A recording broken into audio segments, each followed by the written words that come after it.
보소에 따르면 조자는 청주 남양군 출신으로 널리 사물을 보고 들어 많은 지식을 가지고 있었고 어떤 문제에 대해 상대와 대화를 나누게 되면 말을 청산유수처럼 했다고 합니다. 당시 오나라의 송건은 총나라의 남영주 지역을 공격해 차지하고 관우를 죽여 유비와의 갈등이 최고조에 달한 상태였기에 송건은 황제의 자리에 오른 조비에게 건국이 되기를 요청하며 위나라와 동맹을 굳건히 해 총나라를 견제하려 합니다. 황초 2년 유비가 대군을 이끌고 쳐들어오자 여러 형과 5개의 백성들 대다수가 반란을 일으켜 총나라에 합류하는 사태가 터집니다. 그래서 송건은 육선을 지휘관으로 삼아 제장들을 이끌고 유비를 막게 한 뒤 언변이 뛰어난 보위조자를 위나라의 사신으로 파견하였는데 어떤 목적으로 사신을 파견했는지는 기록에 남아있지 않으나 아마도 위나라의 지원군을 요청하려 했거나 아니면 유비가 오나라를 공격하는 상황에서 위나라가 어떠한 행동을 취할지를 살펴보기 위한 목적이 있었던 것으로 추정됩니다. 조비는 사신으로 온 조자에게 오왕은 어떠한 군주인가? 라고 물었고 이에 조자는 총명하고 명석하고 자애롭고 지혜로우며 웅대한 계략을 지닌 군주입니다. 라고 대답했다 합니다. 그러자 조비는 조자에게 그 대답에 대한 근거를 물었는데 조자는 당황하지 않고 세상의 평범한 사람들 중에서 노숙을 등용하였으니 이것이 그의 총명함입니다. 군진에서 여몽을 등용하였는데 이것이 그의 명석함입니다. 우금을 포로로 잡았으나 해치지 않았으니 이것이 그의 자애로움입니다. 병사들이 칼에 피를 묻히지 않고 형주를 취했는데 이것이 그의 지혜로움입니다. 세 개의 줄을 근거지로 삼아 호랑이처럼 천하를 엿보니 이것이 그의 웅대함입니다. 그리고 그럼에도 폐하께 몸을 굽히니 이것이 그의 계략입니다. 라고 거침없이 말했다 합니다.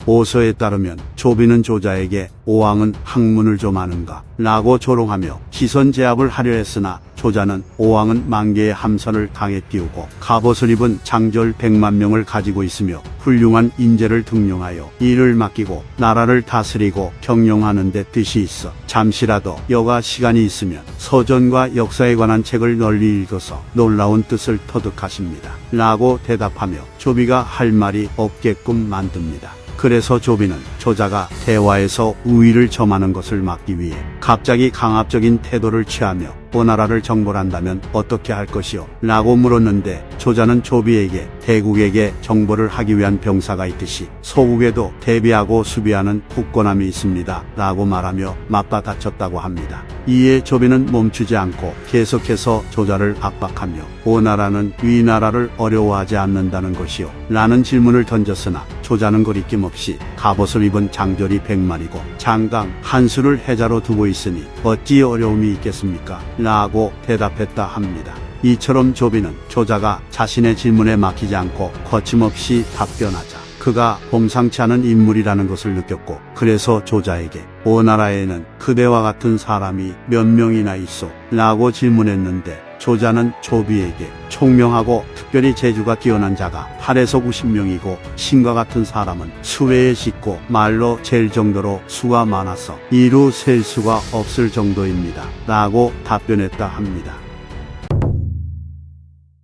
조자는 사신으로서 맡은 임무를 잘 해냈기 때문인지 자주 북쪽의 사신으로 파견되었다고 하며 뛰어난 언변으로 위나라 사람들의 공경과 우대를 받았기에 이 사실을 알게 된 송건은 기뻐하며 조자를 기도위로 임명했다고 합니다. 그리고 조자는 송건에게 북방을 보니 결국에는 맹약을 지키지 않을 것이므로 금일의 계책은 오나라 조정이 한나라 400년의 끝을 계승하고 동남쪽의 운명에 응하여야 하고 마땅히 연호를 고치고 복식의 색깔을 바르게 하여 하늘의 뜻에 순응하고 백성의 뜻을 따르면 될 것입니다. 라고 조언하였고 이에 송건은 조자의 계책을 받아들였다고 합니다. 위나라에도 조자라는 인물이 있는데 오나라의 조자와 동명이인으로 위나라의 조자는 사마이와 같은 한해군 5년 출신이며 이 나라에서 대상의 자리까지 올랐다고 합니다.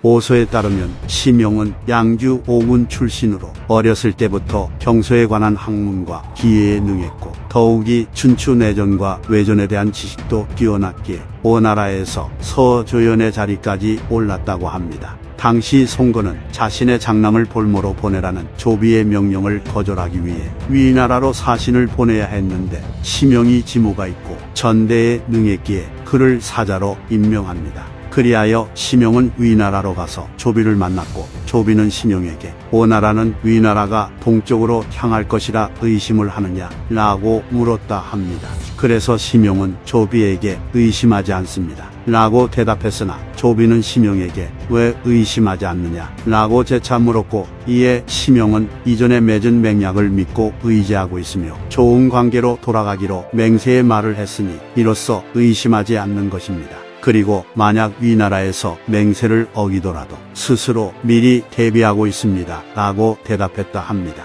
그러자 조비는 이번에는 오나라의 태자가 마땅히 온다고 들었는데 정녕 그러한가 라고 질문하며 송건의 장남인 손등을 볼모로 보낼 것을 은근히 종용했는데, 심영은 신은 동조에 있어 조회에 참여하지 않았고 연애에도 참여하지 않아서 의논이 있었더라도 들은 바가 없습니다 라고 대답하며 미꾸라지같이 빠져나갔다고 합니다. 이와 같은 심영의 뛰어난 언변에 조비는 그를 좋아하게 되었고, 이에 심영을 불러 가까이에 두고 아침부터 저녁까지 이야기를 나눴는데 심영은 조비의 말에 맞장구 쳐주면서도 굴복하는 바가 없었다고 합니다. 그리고 오나라로 돌아온 심영은 송건에게 여러 조언을 해주었고 사명을 받들어 행한 명성이 있었기에 영안향후에 봉해졌으며 관직이 소부에 이르렀다고 합니다.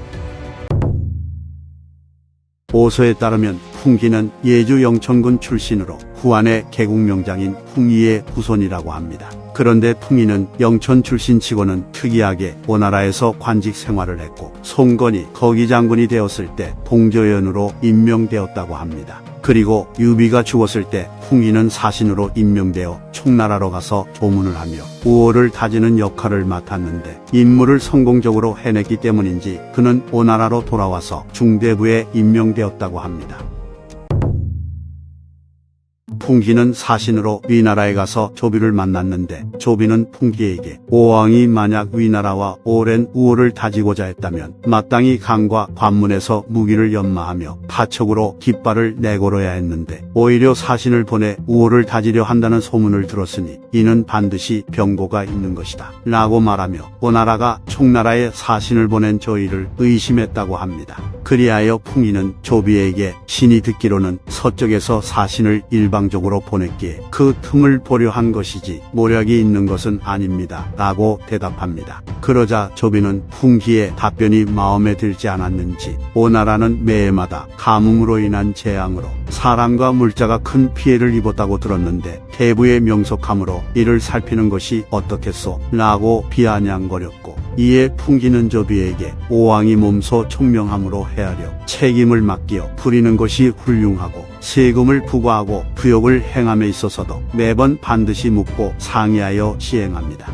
그리고 딴 나라에서 온 나그네라도 가르쳐 기르고 어진 자를 가까이 하고 선비를 사랑하며 원수를 가리지 않고 상을 내리고 죄가 있으면 반드시 보라니 모든 신하들은 은혜에 감동하고 덕을 품으며 충성함과 의로움을 생각합니다. 또한 갑옷을 입은 장졸이 100마리, 곡식과 비단은 산처럼 쌓여있고 벼를 심는 논밭과 기름진 들이 있기에 백성들은 흉년이 없으며 소위 말하는 매우 견고한 성과 해자가 있는 강력하고 부유한 나라입니다 라고 답변하며 조비가 들은 소문은 헛소리이며 오나라는 여전히 강대하다고 말했다 합니다.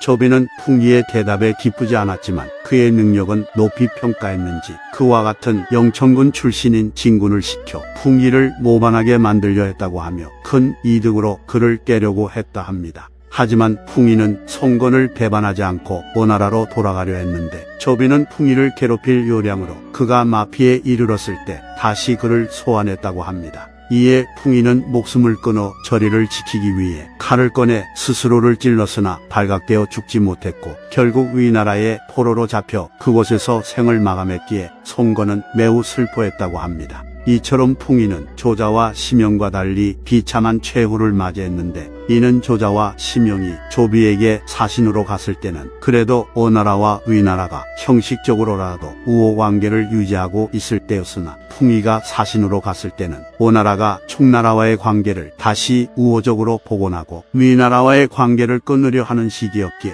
이를 눈치채고 있었던 조비의 폐악질에 재수없게 당한 것으로 보입니다. 이상 삼국지 인물일전 조자, 심영, 풍이편 마치겠습니다. 재미있게 보셨다면 좋아요와 구독, 알림 설정 부탁드립니다. 감사합니다.